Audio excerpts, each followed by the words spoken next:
சாதகமற்றது எதனா இருக்குதுங்களா? தகுதிக்கு மீறி ஆசைப்பட்டு ஏதாவது ஒரு இடத்துல ஒரு மாதிரியான தடங்கல்கள் வரக்கூடிய அமைப்பு. ₹1 கொடுங்க 10 ரூபாயா மாற்றி கொடுக்குறேன், இதில் பணம் போடுங்க, அதில் பணம் போடுங்க, இந்த மாதிரி சீட்டிங்கான விஷயங்கள் முதல் 15 நாட்களுக்கு வரக்கூடிய அமைப்பு இருக்குது. அந்த காதல் என்கின்ற ஒரு அமைப்பு இப்போது கை கொடுக்கும். அதுக்காக போன காதல் தான் திரும்ப வரும்னு நினைக்காதீங்க. ஜென்மச்சனியில் பிரிஞ்ச ஒன்று, ஜென்மச்சனியில் விலகின ஒன்று திரும்ப வரவே வராது. தெறிக்கவிடும் காரம் நிறம் சுவையை தருகிறது. ஆச்சி மிளகாய் தூள் தெறிக்கவிடும் காரம் நிறம் சுவை. குமுதம் நேயர்கள் அனைவருக்கும் இனிய நல்வாழ்த்துக்கள். எல்லோரும் நன்றாக இருப்பீர்கள். இப்பொழுது 2025 செப்டம்பர் மாதம் மேஷம் முதல் மீனம் வரையிலான 12 ராசிக்காரர்களுக்கு எப்படிப்பட்ட சாதக பாதகங்களை தரும் அப்படிங்கிறத இப்போது விரிவாக பார்க்கலாம். மகர ராசிக்காரர்களுக்கு ஒரு முக்கிய நிகழ்வு மாதத்தின் 15ஆம் தேதிக்கு பிறகு அப்படியே 10ஆம் இடத்துல செவ்வாய் குருவின் பார்வையில் வர்றது. இது ஒரு சிறப்பான அமைப்பு. தசம அங்காரகான்னு மூல நூல்கள் சொல்லும். 10ஆம் இடத்துல செவ்வாய் இருப்பதை விட அவர் சுபத்துவமாக குருவின் பார்வையில் இப்போ வர்றார். ஆக 10ஆம் இடத்துல செவ்வாய் 4ஆம் அதிபதி இருப்பது வீடு வாகனம் சார்ந்த விஷயங்களில் இதுவரைக்கும் இல்லாத அளவிற்கு நல்லதுகளை செய்யுங்க. ஒரு வீடு வாங்கணும்னு ரொம்ப நாளாக ட்ரை பண்ணி ஒரு 4 குச்சியை கட்டி ஒரு குடிசையாவது போட்டுறணும். ஒரு சிட்டியில் ஒரு 500 ஸ்கொயர் ஃபீட்டுக்கு ஒரு வீடையாவது வாங்கிடணும். ஃப்ளாட்டாக இருந்தாலும் பரவாயில்ல, அதாக இருந்தாலும் பரவாயில்ல. ஒரு சின்ன வீடு கட்டிடணும், சொந்த ஊரில் வீடு கட்டிடணும், இருக்கிற ஊரில் ஒரு வீடு கட்டணும், வெளிநாட்டில் இருக்கிறேன் உள்ளூரில் அப்பா அம்மாவுக்கு வீடு கட்டி கொடுக்கணும். இந்த மாதிரியான ஒரு வீடு கட்ட வேண்டும் என்கின்ற கனவுகளில் இருக்கக்கூடியவர்களுக்கு நல்ல ஆரம்பம் இந்த மாதம் 15ஆம் தேதிக்கு பிறகு இருக்கக்கூடிய சிறப்பு நன்மைகள் ஏற்படக்கூடிய 4ஆம் அதிபதி சுபத்துவமாகி 4ஆம் வீட்டை பார்ப்பதால் ஏற்படக்கூடிய அற்புதமான வாய்ப்புகள் கிடைக்கக்கூடிய நல்ல மாதமாக இந்த மாதம் அமைஞ்சிருக்குங்க. 12ஆம் இடம் கூடுதல் சுபத்துவமாக இருக்கிறதுனால வெளிநாடு வெளிமாநிலம்னு தூர இடங்களில் பிறந்த இடத்தை விட்டு தூர இடங்களில் இருக்கக்கூடிய அத்தனை மகர ராசிக்காரர்களுக்கும் இப்பொழுது நன்மைகள் இருக்கக்கூடிய அமைப்புகள் கண்டிப்பாக உண்டு. 7.5 சனி முடிஞ்சு போச்சு. 3ஆம் இடத்துல சனி இருக்கிறது பெரிய பாதுகாப்பு. இதுநாள் வரைக்கும் 15ஆம் தேதி வரைக்கும் செவ்வாயின் பார்வையில் இருக்கக்கூடிய சனி 15ஆம் தேதிக்கு பிறகு புதனுடைய பார்வைக்கு வந்துடுறார். புதனுடைய பார்வை பாக்கியாதிபதியும் ராசிநாதனும் பார்த்து கொள்வது என்பது மிகப்பெரிய ஒரு யோக பலன். அப்பானால இது வரைக்கும் கிடைக்காத அத்தனை விஷயங்களும் நல்ல விதமாக கிடைக்கும். அப்பாவுக்கும் உங்களுக்கு இருந்து வந்த கருத்து வேற்றுமைகள் விலகக்கூடிய தன்மை, தந்தையின் சொத்துக்கள் தாத்தாவின் சொத்துக்களை அனுபவிக்கக்கூடிய அமைப்புகள், அது மேலே இருந்து வந்த கேஸு போன்ற விஷயங்கள்லாம் கொஞ்சம் விலகக்கூடிய அமைப்பு. முதல் திருமணம் தோற்று போய் 2வது திருமணத்தை எதிர்பார்த்து காத்து கொண்டிருப்பவர்களுக்கு 11ஆம் அதிபதி சுபத்துவத்தை அடைகின்ற காரணத்தினால் 2வது மன வாழ்க்கை ஜாம்னு இருக்கக்கூடிய அமைப்பு. ஏற்கனவே கல்யாணம் ஆனவங்களுக்கு 6ஆம் இடத்துல குரு பகவான் இருக்கிறாரே கல்யாணம் ஆகாதான்னு கேட்டால் அப்படிலாம் கிடையாதுங்க.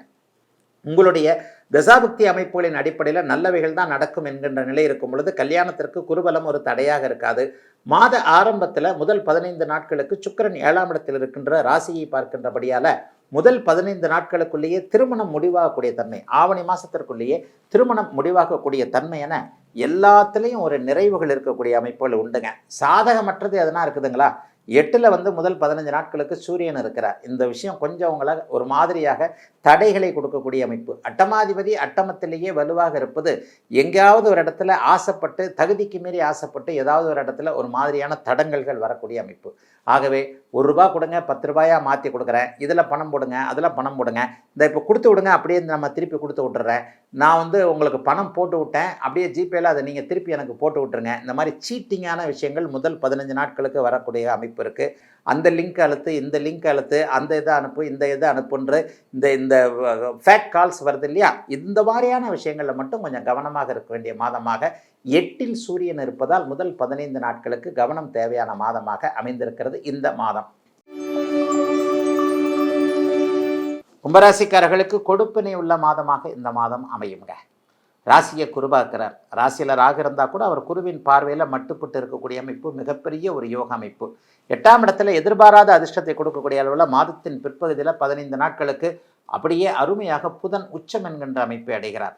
புதன் 5ஆம் அதிபதியாகி 8ல் உச்சமாக இருப்பதால் பிள்ளைகள் சந்தோஷமாக வெளியே நகரக்கூடிய அமைப்புகள் கும்பராசிக்கார பெரியவர்களுக்கு உண்டு.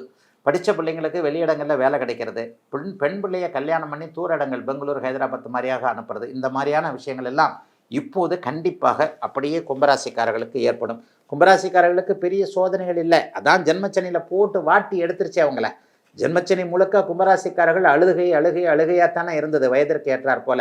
அதுவும் சின்னவங்கெல்லாம் அப்படியே தனியாக யாரும் கண்ணுங்காணாத இடத்துல போயிட்டு யாருக்கும் தெரியாமல் அப்படியே முகத்தை மூடிக்கிட்டு பாத்ரூமில் இருந்துக்கிட்டு தானே அழுதுகிட்டு இருந்தீங்க. அதெல்லாம் இப்போ இல்லையே, மன அழுத்தம் தீர்ந்து போச்சு. எது எப்படி எங்கே எப்படி யாருடன் எப்படி எந்த நிலையில் வாழ்க்கை தொடரும் என்பது இப்போது புரிஞ்சு விட்டது இல்லையா? ஆக எல்லா அமைப்புகள்லையும் பெரிய மாற்றங்கள் இருக்கக்கூடிய, இனிமேல் கஷ்ட நஷ்டங்கள் இல்லாத அற்புத ஒரு நல்ல மாதமாகவே இந்த மாதம் அமையுங்க.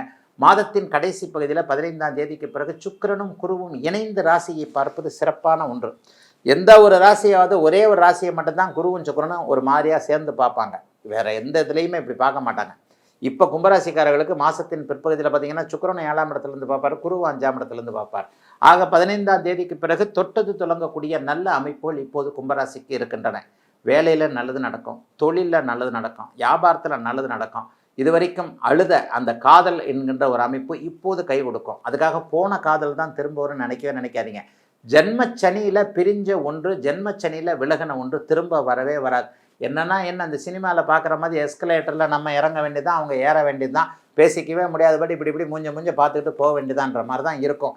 ஆகவே இழந்த பிரிந்த காதல் திரும்ப வரும் என்கின்ற, வெட்டி பேச்சு வேண்டாம் என்கின்ற ஒரு உறுதியான மனப்பான்மை இப்போது கும்பராசிக்காரர்களுக்கு ஏற்படும். இளைஞர்களுக்கு ரொம்ப நல்ல மாதங்க இந்த மாதம். சோம்பேறித்தனம் எல்லாம் அப்படியே விலகும். உண்டா இல்லையா பாரு அப்படின்ற மாதிரியாக எந்திரிச்சு வந்துடுவீங்க. மனக்கட்டுப்பாடு இருக்கும். கடந்த காலத்தில் என்னென்ன கெட்ட பழக்கங்கள் நம்மக்கிட்ட வந்து ஒட்டிக்கிச்சோ அது தேவையில்லை என்பதை உதறி தள்ளக்கூடிய அமைப்புகள் இப்போது கும்பராசிக்கார இளைய பருவத்தினருக்கு இருக்கின்றன. நட்பு கை கொடுக்கும், உறவு கை கொடுக்கும், எதிர்பாலினத்தவர்கள் கை கொடுப்பார்கள். ஆணுக்கு பெண்ணும் பெண்ணுக்கு ஆணும் ஒருவருக்கொருவர் உதவிகளை செய்யக்கூடிய நல்ல மாதமாக இந்த மாதம் அப்படியே கும்பராசிக்காரர்களுக்கு இருக்குது. என்னங்கையா சொல்லிக்கிட்டே போகிறீங்க, எதுவும் நடக்கிற மாதிரி இல்லைங்க. நடக்கும், கண்டிப்பாக நடக்கும்.